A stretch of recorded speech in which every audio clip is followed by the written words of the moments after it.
Suara saya terdengar? Kalau tadi tidak terdengar di belakang. Mau berapa lama, Bu? Panjang nih. Sampai sore. Sampai sore. Jangan setengah jam ini.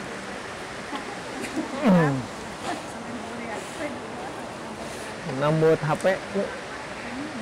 HP. Jam.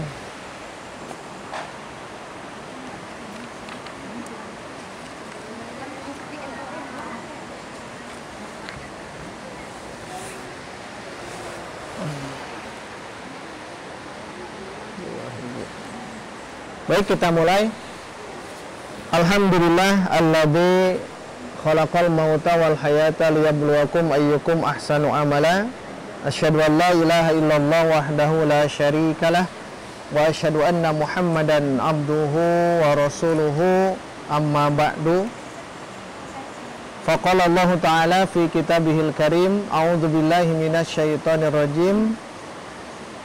Inna fi khalqis samawati wal ardi wa ikhtilafil laili wan nahari la ayatil liqaumin yatafakkarun. Wa qala Rasulullah sallallahu alaihi wasallam, rawihu qulubakum sa'atan fa sa'atan fa in kallat amiyat. Hadirin ikhwatu iman rahimakumullah, marilah kita panjatkan rasa syukur kepada Allah Subhanahu wa taala karena pada hari ini Allah yang mempertemukan kita di Kampung Karuhun di Citengah, Sumedang, atas wasilah Ibu Nining dan juga yang lain-lainnya. Ini merupakan nikmat yang sedang Allah berikan kepada kita, di mana kita bisa bersilaturahim di sini, dan semoga ini menjadi wasilah agar kita mendapatkan rahmat dan barokah Allah Subhanahu wa taala. Dan semoga saja amal yang hari ini kita lakukan juga diridhoi oleh Allah Subhanahu wa taala. Pada kesempatan pagi hari ini, tentunya suara saya beradu dengan suara air ya. Jadi mungkin hanya 5 menit cukup ya. Karena memang suara saya beradu dengan suara ini. Ibu terdengar, Bu? Terdengar? Nah, tadi di ayat atau di awal saya bacakan bahwa, atau nanti tadi juga oleh Ibu Yuni sudah membacakan surah Al-Imran. Itu membahas tentang bagaimana kita dituntut untuk tafakur, dituntut untuk berpikir. Yang selama ini mungkin kita selama ini mentadaburi ayat-ayat Allah dalam Al-Quran. Nah, hari ini kita mencoba mentadaburi atau mentafakuri ayat-ayat Allah yang kita saksikan hari ini. Kita lihat bagaimana suara air barusan. Kita lihat pemandangan yang subhanallah ini. Kalau dalam bahasa Arab itu namanya jannah, yang ini disebut jannah. Kenapa surga disebut jannah? Karena jannah itu kan menutup apa? Ada yang tahu? Menutup tanah, karena saking rindangnya pepohonan. Jadi ketika dilihat dari atas itu tidak terlihat tanah, maka disebut jannah. Nah, ini yang disebut jannah seperti ini. Tetapi jannah ini dengan jannah surga jauh beda ya. Karena jannah yang di surga itu mala ainun ro'at, tidak pernah terlihat oleh mata, wala uzunun sami'at, dan tidak pernah terdengar oleh telinga, wala khotoro fi qalbin bashar, dan tidak terlintas dalam hati kita. Dan juga kita rasakan hari ini bagaimana beda ya antara kita selama ini di dalam rumah hanya lihat tembok-tembok saja. Sekarang lihat alam semesta yang luar biasa, maka patut kita syukuri, patut kita nikmati, karena ini adalah anugerah yang Allah berikan kepada kita. Kemudian Nabi juga menegaskan dalam hadisnya, rawihu qulubakum.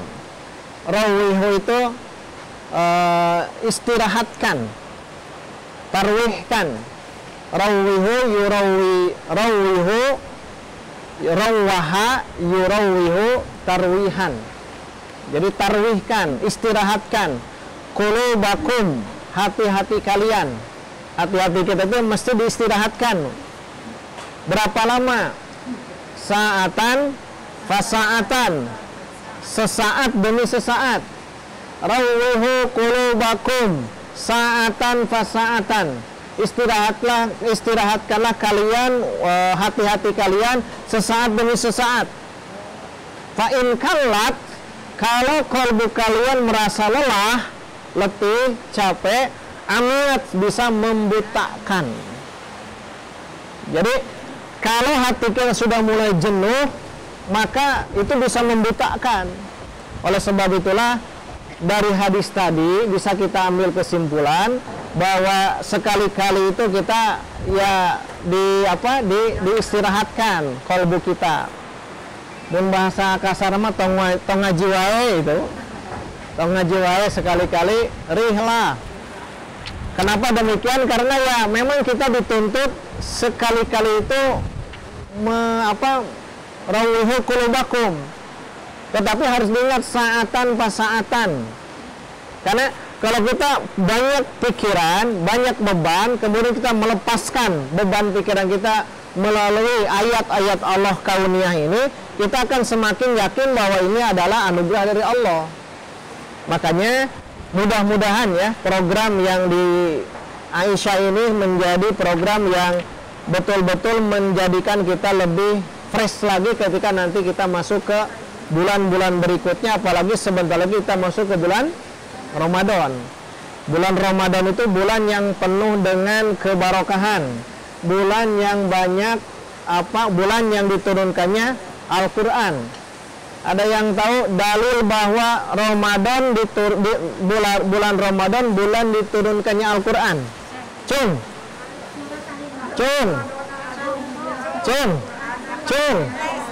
Bu, nenek. Tahu dulu.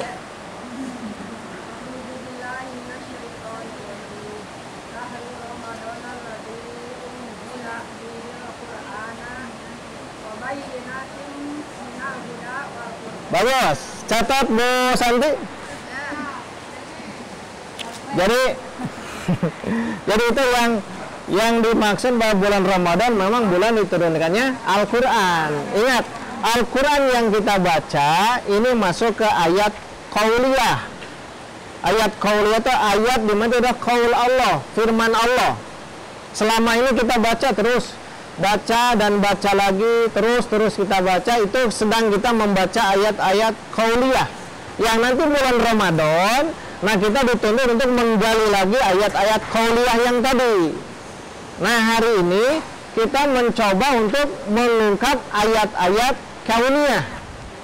Ayat-ayat kauniyah itu ayat-ayat manzurah yang bisa dilihat dengan mata kita. Ini namanya ayat qauliyah. Seperti ini kan ayat-ayat qauliyah.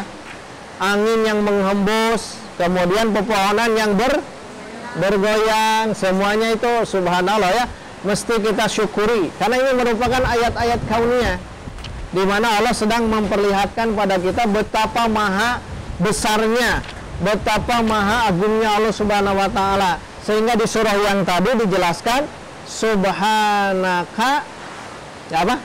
Yang tadi Ibu Yuni bacakan subhana apa? Rabbana ma khalaqta hadza batila. Ya Allah, tidaklah Engkau ciptakan ini sia-sia. Jadi kita dituntut untuk berpikir hari ini dan mengungkap keagungan Allah Subhanahu wa taala. Jadi kita mencoba untuk terus menggali dan menggali ayat-ayat kauniyah di mana Allah sedang memperlihatkan hari ini terhadap keagungan Allah, apalagi nanti kita ketika masuk ke alam akhirat nanti, jannah itu lebih dahsyat daripada yang kita saksikan hari ini. Kemudian berpikir tentang tafakur. Ini kan sedang tafakur.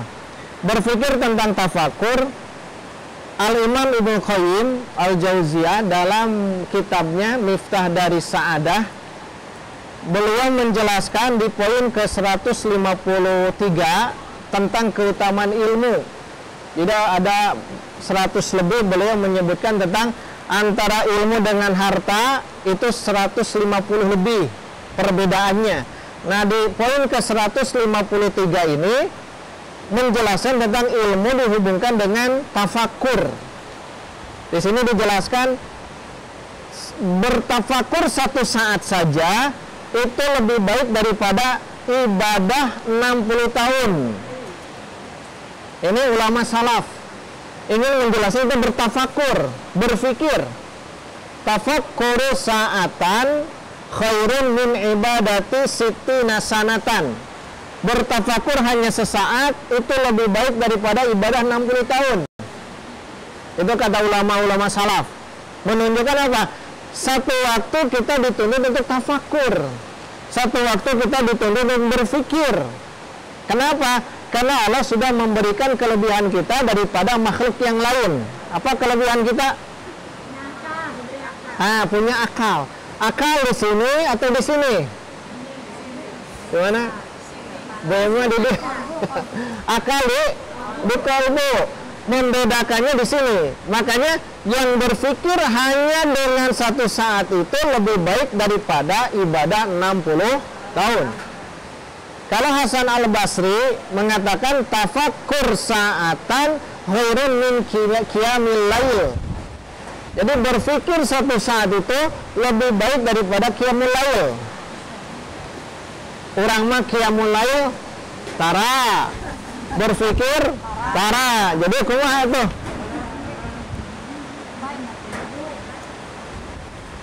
Nah, kemudian di sini juga dijelaskan bahwa Umar bin Abdul Aziz, khalifah kelima ini ya. Umar bin Abdul Aziz itu khalifah kelima. Khalifah pertama siapa? Abu Bakar As-Siddiq. Khalifah kedua Umar bin Khattab. Khalifah ketiga Utsman bin Affan. Khalifah keempat Ali bin Abi Thalib. Nah, ini yang masyhur. Tetapi ada ulama menambahkan yang kelima, yaitu Umar bin Abdul Aziz. Umar bin Abdul Aziz. Hafalkan ya. Khalifah kelima itu Umar bin Abdul Aziz. Cucunya dari Umar bin Al-Khattab. Cucunya cucu ya. Turun-temurun. Nanti garis keturunnya ke Umar bin Al-Khattab. Nah, kata Umar bin Abdul Aziz, beliau mengatakan begini, al-fikratu, tafakur itu fi ni'amillah, terhadap nikmat-nikmat Allah yang diberikan hari ini, afdalu minal ibadah. Itu lebih utama daripada kita ibadah. Menunjukkan apa? Tafakur itu memang ada porsi yang sudah Allah berikan kepada kita sebagai manusia untuk terus berfikir. Berfikir. Karena dengan banyak berfikir itu nanti kita akan memikirkan sesuatu yang nanti apa akibatnya. Jadi kalau kita memikirkan akhir dari akibat itu, maka kita akan bermula dari memikirkan yang lebih baik lagi. Contoh, kalau kita berfikirnya akan masuk surga, berarti dari mulai pertama kali kita akan terus mengoptimalkan diri untuk masuk surga. Kalau kita betul-betul berfikirnya itu di akhir itu. Jadi kita berpikir di akhir, saya mau masuk surga, berarti dari sekarang. Inilah kelebihan al-fikrah. Tetapi pikiran ini amal qalbu ya. Pikiran itu amal qalbu. Yang kita pikir itu amal qalbu. Sedangkan ibadah yang tadi dijelaskan adalah amal organ badan. Kita melaksanakan ibadah, itu amal organ badan. Kita melaksanakan sholat, organ badan. Tetapi yang dimaksud dengan fikrah atau pemikiran ini amalnya amal dalam qalbu. Maka tidak ada seorang pun tahu apakah dia sedang berpikir atau tidak. Makanya Imam Asy-Syafi'i beliau menegaskan begini, meminta bantuanlah kalian ketika kalian ingin berbicara dengan diam. Karena minta bantuanlah kalian ketika ingin berbicara dengan diam. Kan teka harusnya engkau berbicara tapi diam. Maksudnya apa? Diamnya itu berpikir. Sebelum kita mengucapkan, pikirkan dulu apakah ucapan kita itu akan memberikan kenyamanan kepada orang lain, atau ucapan kita bisa menjadikan racun bagi orang lain. Maka kata Imam Syafi'i, ista'inu alal kalam bisamti, memintalah pertolongan atas perkataanmu dengan cara diam dulu. Itu yang pertama. Yang kedua, wa alal istinbat bil fikrah, dan ketika kalian ingin menetapkan hukum, dengan berpikir juga gitu. Maka disinilah memberikan pemahaman kepada kita, berpikir itu berarti hubungan dengan ilmu. Berpikir itu hubungannya dengan ilmu. Jadi lain ngahulang lainnya. Berpikir deh, memikirkan sesuatu. Siapa di antara ulama dia ahli bahasa, tapi hanya dulunya dia itu barho, dulunya dia itu tidak bisa belajar bahasa Arab, tapi dia terkenal menjadi ahli nahu. Siapakah dia? Yang dia hanya memikirkan melihat seekor semut membawa remeh tahu ya? Seekor semut membawa remeh naik ke atas dinding, jatuh lagi, naik lagi, jatuh lagi, terus-terusan sampai akhirnya dia dikenal sebagai seorang ahli ilmu nahu. Imam siapa namanya? Cung. Ya. Siapa? Hasan Haji bukan. Dia memang orangnya tidak bisa bahasa Arab, tetapi karena melihat seekor semut terus-terusan, dan dia menjadi ulama besar, ulama ilmu nahu. Imam siapa? Syafi'i bukan. Imam siapa? Imam kalau Al-Jazuli ahli Quran, ini ilmu nahu. Ya. Imam siapa? Iya, Bu. Sibawi bukan. Imam? Udah ya? Ini paling susah yang ini. Jadi dia hanya berpikir melihat hanya seekor semut. Terus lihat semut jatuh lagi, bangun lagi, jatuh bangun terus begitu. Yang akhirnya dia menjadi ulama yang luar biasa. Siapa? Siapa? Iya, siapa? Al. Pakai al. Bukan. Ki, al-ki. Tuh, al-ki. Al-ki. Itu Ibnu Hajar. Udah ya, talib ya. Dia karena berpikir sesaat. Terus akhirnya dia semakin semangat. Namanya Imam Al-Kisai. Imam Al-Kisai. Imam Al-Kisai itu ya. Jadi Imam Al-Kisai itu luar biasa. Dia itu barho, dan memang betul-betul barho teh can bubar geus poho gitu. Sampai dia terus berpikir, merenung. Makanya betul, kekuatan fikir itu jangan dianggap sepele. Seseorang ketika merenungkan bisa membuat amal. Ini kampung Karuhun, mau ujung-ujung kia, ada orang yang berpikir heula, di ujung sana pasti ada sumber mata air kan? Ada sumber airnya, berpikir bagaimana caranya. Maka berpikir, dibangunlah seperti itu, hati-hati dengan pemikiran kita. Karena dengan pemikiran itu, dengan fikir itu akan membuat seseorang bisa melakukan amal solih atau bisa melakukan amal toli. Bisa melakukan amal solih atau amal toli gitu. Apa amal toli? Amal yang jelek. Nah, sehingga dituntut kita untuk bertafakur. Alladzina yatafakkaruna fi khalqis samawati wal ardi, yaitu orang-orang yang bertafakur tentang langit dan bumi, berpikir semuanya. Maka di dalam Al-Quran istilah tafakur itu ada 7 istilah. Istilah tafakur itu ada 7 istilah di dalam Al-Quran, di dalam hadis itu, dalam bahasa agama itu, dalam bahasa Arab. Yang pertama tafakur. Jadi istilah tafakur itu kan yang tadi dibacakan alladzina yatafakkaruna, itu tafakur. Yang 7 istilah ini masing-masing ada makna kedekatan dan mirip-mirip semuanya gitu. Yang pertama tafakur. Kenapa digunakan kata tafakur?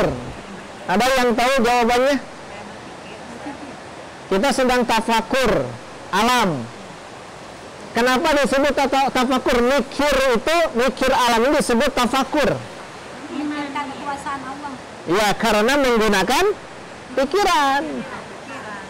Kenapa disebut tafakur? Li'annahu isti'malul fikrah. Karena menggunakan pikiran fi dzalika, tentang hal itu. Nanti kita akan mendapatkan satu hal itu bakal kepikiran gitu. Nah kan terus berpikirkan, makanya disebut tafakur. Itu istilah pertama. Istilah yang kedua adalah tadzakur. Tadzakur itu seperti di dalam surah Al-A'raf 201. Innal ladzina taqaw idza massahum ta'ifum minasyaiton tadzakkaru. Maka disebut tazakkur. Dari kata tazakkara ya tazakkaru, tazakkuron, tazakkur. Tazakkur artinya apa? Zikir, mengingat. Kalau tafakur kan fikroh, berfikir. Kalau tazakkur mengingat, maka dua-duanya sama. Hanya mungkin bedanya yang pertama memikirkan, yang kedua ingat gitu. Ingat. Kemudian yang ketiga nazaran. Nazara apa artinya? Melihat. Nazara, melihat. Seperti di dalam surah Al-Ghasyiyah menggunakan nazara tuh. Ada yang tahu ayatnya sebutkan? Al-Ghasyiyah. Al-Ghasyiyah tentang bab onta. Ya, Bu.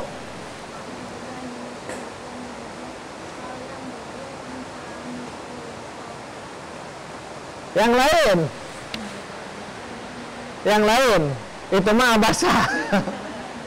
Al-Ghasyiyah. Baca. Dibaca. Ulang. Yang lengkap, Cung. Iya itu. Afala yanduruna ilal ibili kaifa hulikat. Itu nazara. Dari mana ada kata nazara? Yanduruna. Afala yanduruna. Ya, afala yanduruna. Ini ingat semua ya, ingatkan semuanya. Nanti ada game. Ada pertanyaan-pertanyaan ya, ingatkan semuanya. Yang keempat, iktibar atau ibroh, gampangnya ibroh. Yang keempat itu ibroh.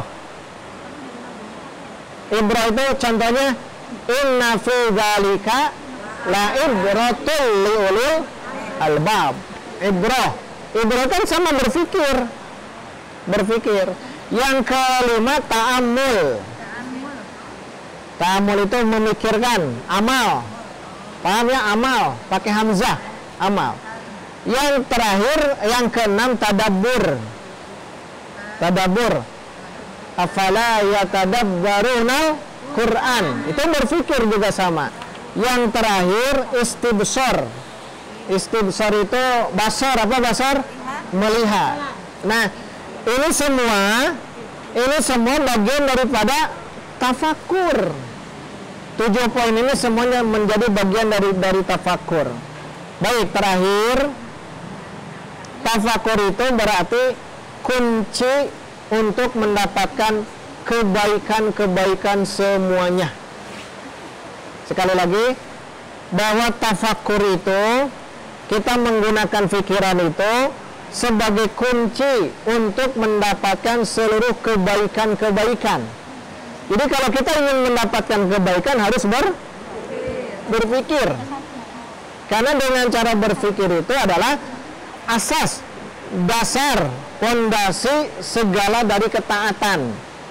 Kalau kita berpikir terus-terusan, itu akan mendapatkan ketaatan yang mudah untuk kita lakukan. Akhirnya segala sesuatu yang kita cari itu bukti kita cinta terhadap yang kita cari itu.